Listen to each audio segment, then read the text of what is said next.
Startling Caitlin Clark metric highlights new focus for Fever. Caitlin Clark has been absent from the Indiana Fever lineup for the last 2 games, once again battling a lower body injury. Still, that hasn't kept the WNBA superstar out of the limelight. Clark's shooting slump in the 3 games prior to her injury has been the subject of much discussion, fans and media alike attempting to pinpoint the reason for her uncharacteristic woes.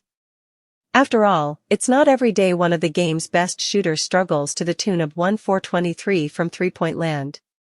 One of the most commonly proposed culprits is the sheer amount of offense Clark needs to generate by her lonesome, a theory with strong statistical backing. Roughly a quarter of the way through the 2025 season, Clark has the highest percentage of field goals made unassisted, and it's not particularly close. In 9 games, Clark has scored 74.8% of her field goals unassisted. The next closest qualified player is Golden State Valkyries guard Tiffany Hayes with a rate of 60.5%.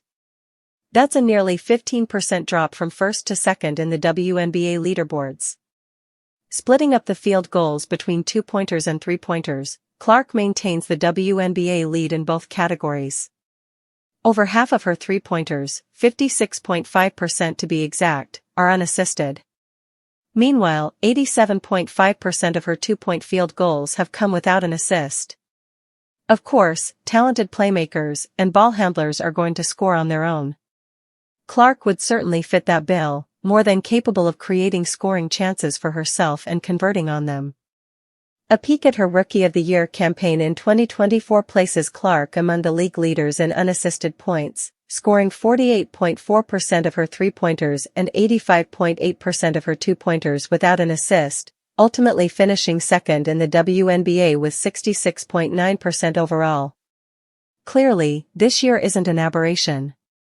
That said, a 7.6% uptick in unassisted FGM isn't something Indiana should be happy about. The Fever went into the offseason looking to build a stronger supporting core around their young superstar, yet it seems Clark is creating offense for herself more than ever before. It's not that Clark shouldn't have the freedom to create for herself, but rather that it shouldn't be a necessity within the Fever offense. Clark would benefit from having more facilitation around her, which would in turn take some of the offensive burden off her shoulders. Women's Basketball Hall of Famer Sue Bird shared a similar sentiment recently, suggesting that the return of guard Ari McDonald could help boost Clark's offensive production.